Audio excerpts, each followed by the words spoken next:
There is a voice inside you. You hear it when you hesitate before speaking, when you walk into a room and shrink a little, when you look in the mirror and name everything you would change. That voice doesn't shout. It whispers, "You're not enough. Don't mess it up. They're all watching. Who do you think you are?" And the strangest part, we believe it. We let it narrate our story. We let it shape our posture, our choices, our tone of voice, until we become an echo of who we were meant to be. Most people think confidence is something loud, an extroverted glow, a perfect speech, a person who never second-guesses themselves. But what if that's not confidence at all? What if true confidence is quiet? Not the absence of fear, but the presence of trust. Not trust in an outcome or in what others will think, but in yourself, in your enoughness, long before you prove anything. Because here's the paradox: most of us are taught to build self-esteem, like it's a staircase we need to climb, with grades, praise, success, appearance, approval. But what if self-esteem isn't built upward? What if it's uncovered? What if underneath all the noise, all the layers of self-criticism and comparison, there is already something whole, not perfect, but intact? You weren't born doubting yourself.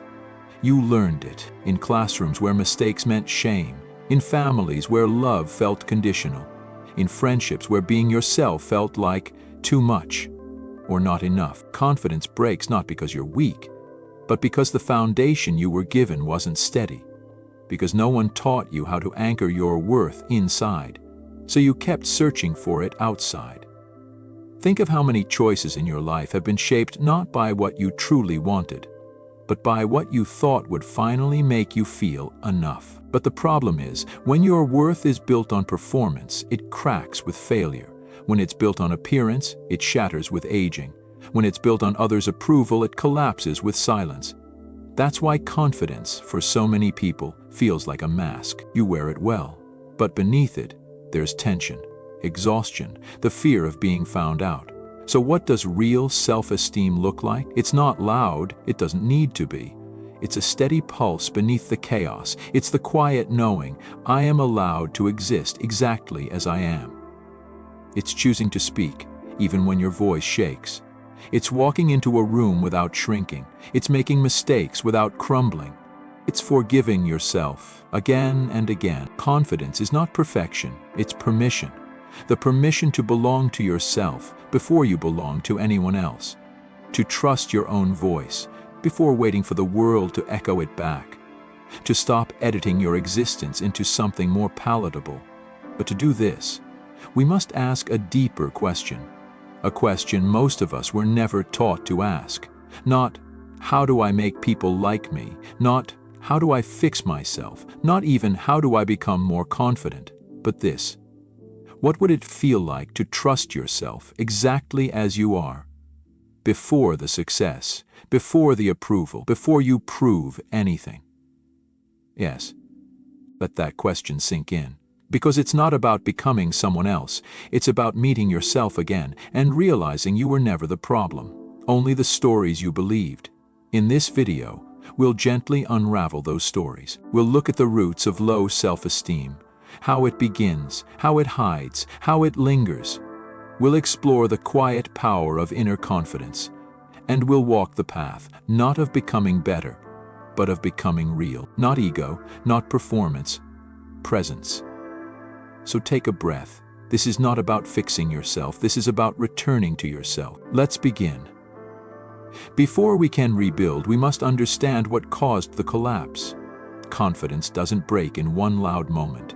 It erodes quietly, like a shoreline slowly worn away by unseen waves. And most of those waves come early, in childhood, when the mind is soft clay, ready to absorb meaning from everything it touches.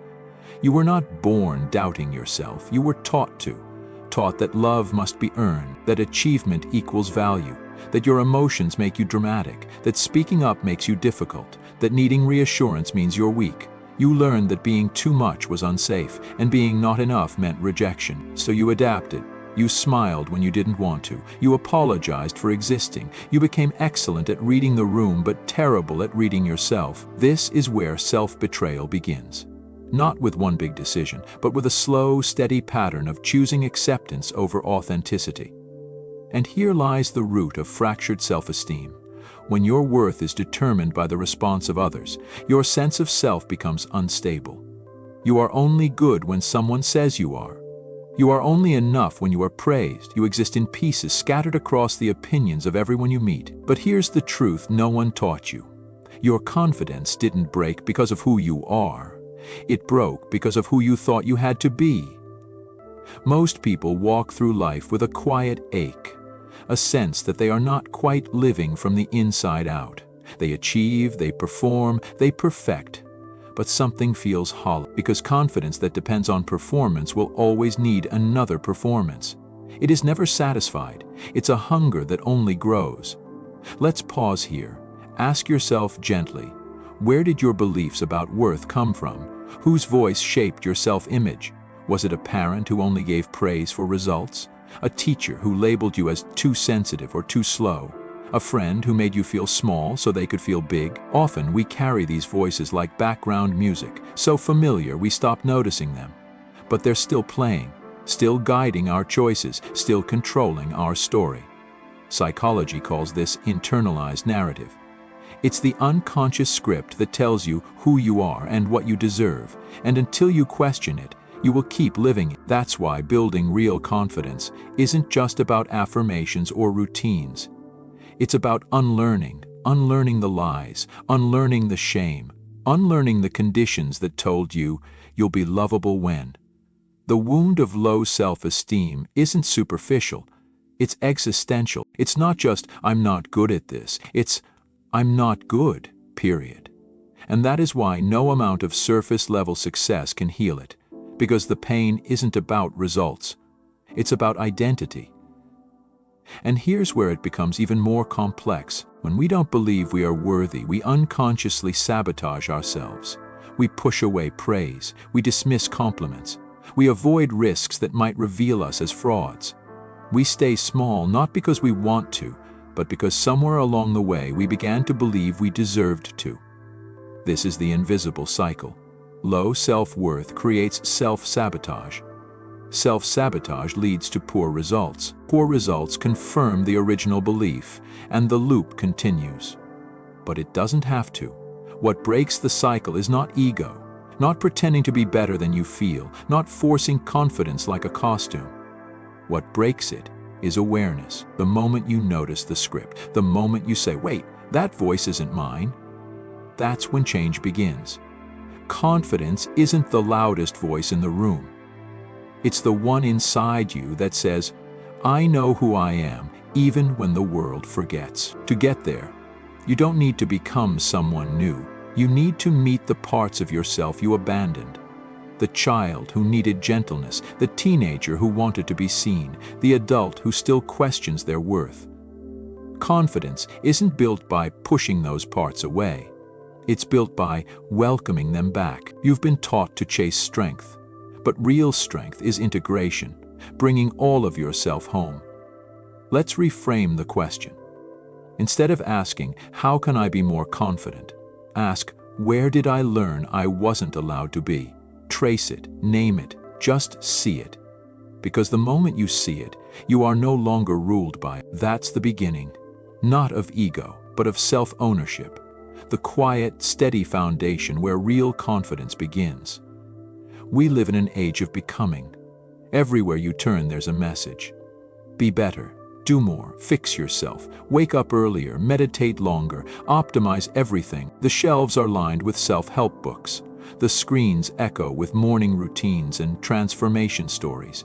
And somewhere beneath all of it, there's a hidden whisper. You are not enough. Yet. And so, we chase new habits, new goals, new identities. We try to sculpt the best version of ourselves without stopping to ask who it is we're running from. But what if the constant urge to improve is not always a sign of growth, but sometimes a symptom of self-rejection? What if beneath the drive to become better is the quiet belief that who we are now is unacceptable? Let that sink in. Because this is the myth most of us live inside. that peace will come after the next upgrade, that worth will arrive once we've fixed the final flaw, that love will finally stay once we become more impressive, more disciplined, more perfect. But here's the truth that both psychology and ancient wisdom point to. You cannot shame yourself into wholeness. You cannot criticize yourself into confidence. You cannot improve your way into love if the root of your striving is the belief that you are broken. There's a word for this state of mind: conditional self-worth. It's the feeling that your value depends on constant achievement, that you must keep earning your place in the world over and over again. It's exhausting, it's addictive, and it's never enough. Because once you've met one condition, another appears. 10 pounds down becomes 15. A promotion becomes a new comparison. A compliment becomes a craving for the next one. But here's what no one tells you. Confidence doesn't come from fixing yourself. It comes from finally meeting yourself, fully, without the conditions, without the "when I'm better" clause. Think of someone you truly love, a friend, a child, a partner. Do you only love them when they're productive? Do you withdraw your care when they mess up? No. Because love doesn't demand perfection, it demands presence. And yet, when it comes to ourselves, we create impossible standards, as if worthiness is a prize we must win, not a truth we already carry. But here's the radical idea. What if you are already enough? Not because you've earned it, not because you've reached some level of enlightenment, but because you exist, because you breathe, because you are aware, because your humanity, with all its imperfections, is not a flaw to fix, but a life to embrace. This doesn't mean we stop growing. It doesn't mean we give up on evolution. It means we change the energy behind our growth. Not from "I must become better to be enough," but from "I grow because I care for myself.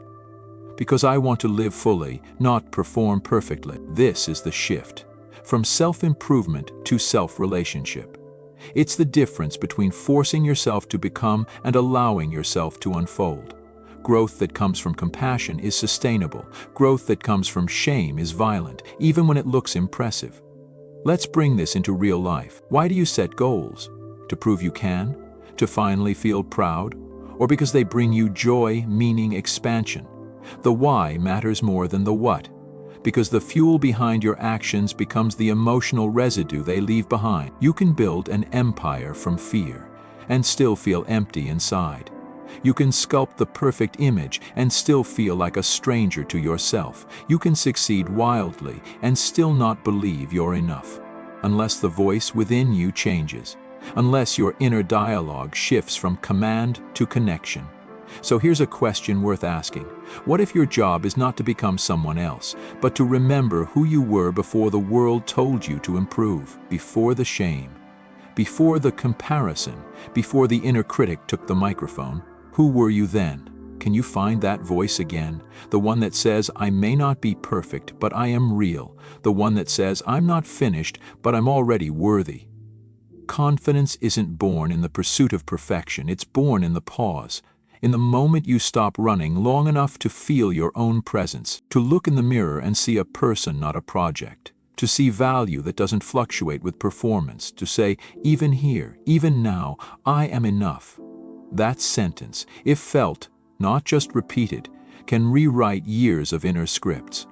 It can loosen the grip of striving. It can soften the edge of judgment. It can make space for a gentler kind of power. Because the truth is, you are not behind. You are not broken. You are not a mistake to be fixed.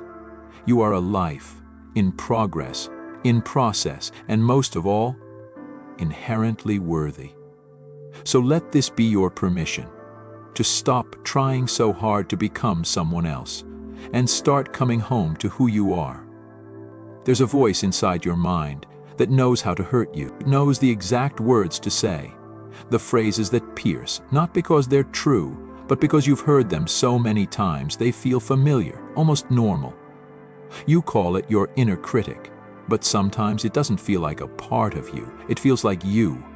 You fail, and it says, "Of course, you always do." You succeed, and it whispers, "Don't get comfortable, you're a fraud." You try, and it hisses, "What's the point?" And the worst part? you believe it. Because this voice didn't come out of nowhere. It was shaped by caregivers who used criticism as control, by teachers who equated mistakes with shame, by culture media systems that profit off your self-doubt. And so, the voice moved in, set up camp, built a home inside your mind, decorated with not good enough, and lit by the flickering neon sign of comparison. But here's the truth no one told you. That voice isn't you. It's a collection of echoes. And you don't have to obey it. You see, the inner critic survives through repetition. It feeds on unexamined thoughts. It thrives when you're tired, stressed, reaching. And above all, it pretends to be helping. It says, I'm just keeping you sharp. I'm making sure you improve. I'm protecting you from embarrassment. But in truth, it's exhausting you. It's keeping you in a loop of hypervigilance and shame. It's turning your life into a performance. You cannot hate yourself into a better version. You cannot bully yourself into brilliance, and you cannot criticize your way to peace. So what do we do instead? We introduce a new voice, not louder, just kinder, not dramatic, just present, the voice of self-compassion. Now, for some people, that word, compassion, feels too soft, too vague, like a warm bath or a motivational poster. But let's be clear. Self-compassion is not weakness. It is not self-pity. It is not laziness wrapped in pretty words. It is a practice, one that takes courage to stand inside your own mind, where the war is loud, and choose kindness over cruelty. That's not weakness. That's revolutionary. Psychologist Dr. Kristin Neff defines self-compassion as three things: mindfulness, noticing when you are suffering; common humanity, remembering you are not alone in your struggle; self-kindness, responding to yourself with care, not contempt. Sounds simple, but in practice it can feel unnatural. Why? Because most of us were never taught how to comfort ourselves. We learned to punish, to push, to perform. We speak to ourselves in ways we would never speak to a friend. So let's pause. What would happen if next time you failed, instead of saying, "I'm such an idiot," you said, "That was hard, but I'm still learning"? What would happen if, in moments of anxiety, you didn't attack your fear, but held space for it? What would happen if your inner voice became your ally instead of your jailer? You might think, but if I stop being hard on myself, I'll get lazy. I'll settle, I'll stop growing. But research shows the opposite. Self-compassionate people are more resilient. They bounce back faster from failure. They take more healthy risks. Because they're not afraid of what failure will cost them. Their self-worth isn't fragile. It doesn't break every time something goes wrong. Because it's not built on perfection. It's built on presence. And presence says, I am a whole person, even when I fall short. Let's try something. Think of the last time you made a mistake, something that still echoes in your mind. Now imagine someone you deeply love made that same mistake. What would you say to them? Would you shame them? Would you insult them? Or would you offer understanding? Now ask, why is it so hard to offer that to yourself?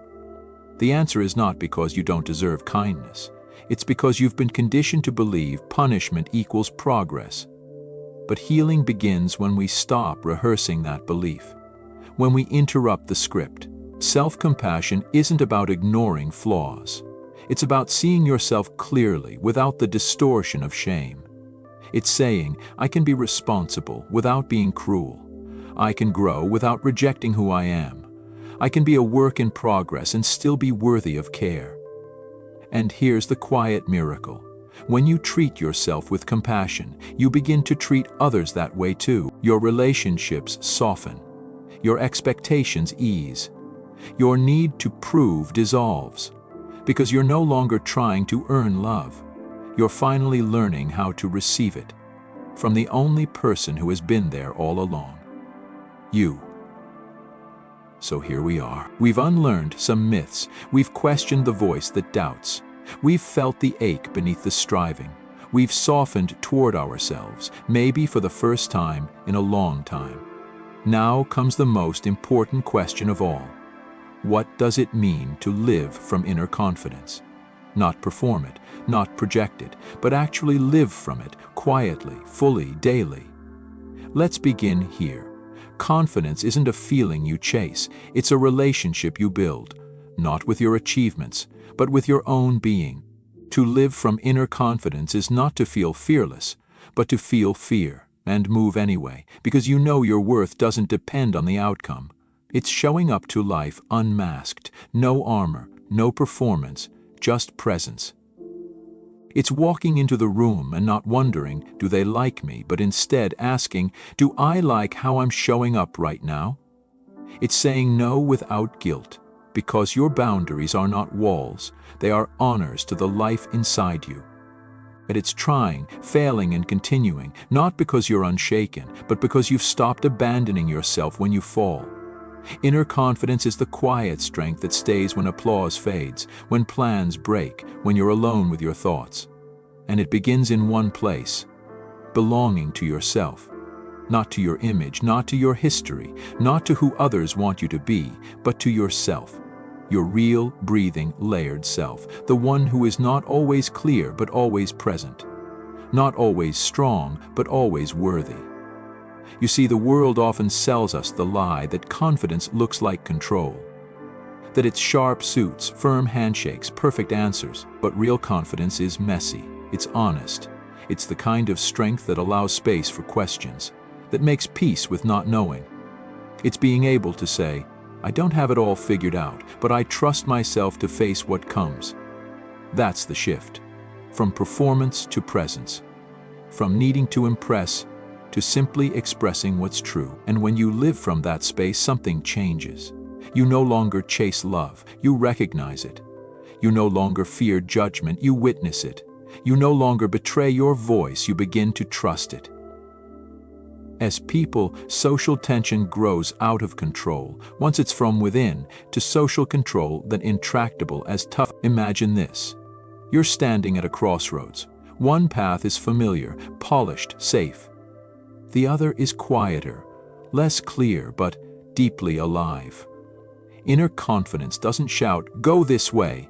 It whispers, you can handle whatever is ahead, and that whisper, if you listen, can guide you more powerfully than any external approval, because now your compass is internal. Now you're rooted. This doesn't mean you'll never doubt again. You will. It doesn't mean you won't be thrown off course. You will, but you'll come back faster. You'll remember sooner. You'll recover more gently, because confidence isn't the absence of falling, it's the presence of self-trust to rise again, without self-hate. Let's make it practical. What does it look like to live from inner confidence tomorrow? Maybe it means speaking up in that meeting, not to be impressive, but to be real. Maybe it means turning down the invitation because your peace matters more than people-pleasing. Maybe it means looking in the mirror and saying, I'm on my way, and that's enough for today. It's not flashy, it's not dramatic, but it's powerful, because the greatest transformation is not when the world sees you differently, but when you do. So let me ask you now, what would shift if you stopped trying to be enough and started remembering that you already are? What would happen if your starting point wasn't lack, but wholeness? You don't need to be louder, you need to be truer. You don't need to conquer fear, you need to stop fearing your fear. You don't need to prove your worth, you need to come home to it. The voice inside you may still whisper doubts. That's okay. You don't need to silence it, you just don't need to believe it anymore. Because there's another voice now, a quieter one, a wiser one. And it says, you are here, you are whole, you are ready. So take this with you into your next moment, into your next breath, into your next decision to stop performing and start living. Let go of the myth that confidence is for certain people. Let go of the belief that you need to earn your own love. Start where you are, with shaky hands if needed, with a cracked voice if needed. But start, not to impress anyone, but to honor who you already are. You don't need to wait. You don't need permission. You don't need to fix one more thing. You're ready. Let your life reflect that truth.